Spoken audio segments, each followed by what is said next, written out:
There are these mysterious piles of bread that appear everywhere in my life, and I just don't know why they're there. Hi, I'm Kenji Lopez-Alt of Serious Eats. I'm here with Jim Lahey of Sullivan Street Bakery. We're talking about his new book, My Pizza, and he's going to show us how to make some pizza in his home. Yeah, absolutely. We're going to eat some yummy pizza together. Awesome. And I did not say that.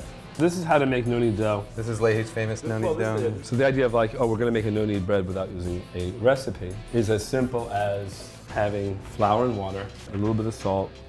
We have some yeast, right? Mr. Lahey always has some yeast on hand. Aha! Yes! So I mix the ingredients together, Right.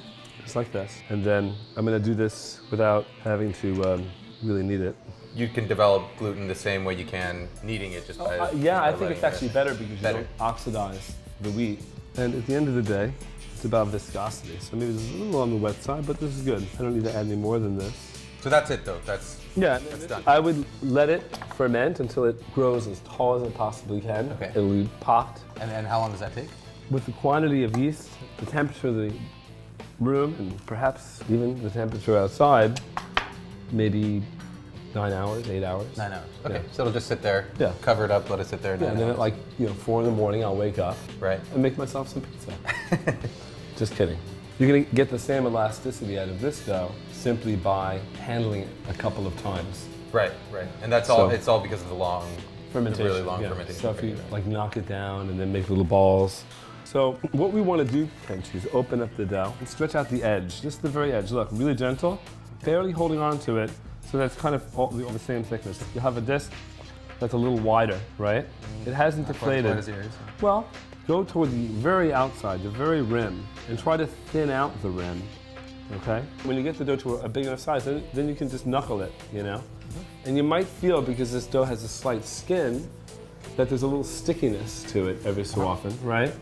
Don't worry about that. Don't worry about that now. If you want, I mean, you can really go, look, really close to the edge. See how my fingers are almost just like right at the very edge of the dough.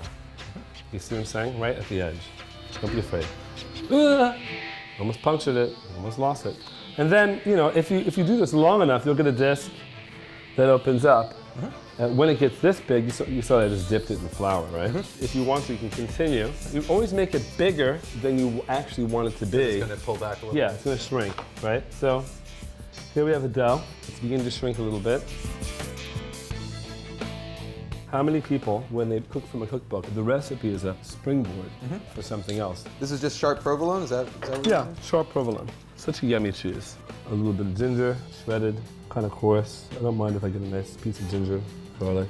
And then typically what I do with mozz, I just try to like crumble it and tear it. And then what else do we put? Oh, chili pepper. Chili pepper, that's right. Chili pepper. You have to be careful with this stuff, right? Blanch broccoli, Rob? I like to have a little crunch, you know what I mean? And that's it, in a nutshell. Got a little bit of salt. I think it needs a little bit. I feel like, just for kicks, just feel this. Is this coriander? Yeah, throwing a couple of coriander seeds on here. I don't know why. But you see, that's the way I think. Every so often, just try something a little different.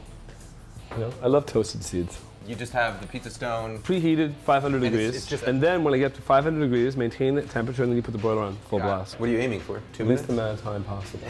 Always is the objective. Right. What does the recipe say? Because maybe we're right on target, you know what I mean? It says 3.5 minutes. We're done. See how wet it is? Yeah. That's because of the whey. The way. The cheese is so fresh. But just like, the bubbles are amazing. Yeah. And the bottom probably is hammered or, no, it's nice. Oh, we got a leak, man. Look at this. Whoa. Ooh. Ooh. That looks nice. Isn't that pretty? I got noise. Did it noise? Crunch. That's what you want to get. I think it's pretty phenomenal. Dough has good texture, doesn't it? Yeah, really good. Yeah. No, but it's amazing you get that super thin crust, but this very airy, slightly moist, chewy from a home oven. Most people don't get. Yeah, no, the recipe in the book is very, very simple. Very easy to do. Ooh. What, hot? Bring yourself? Chili? Chili. Nice, right? Yeah. Not too hot, right? I think I just got a big chunk of. You're lucky. I haven't hit one yet.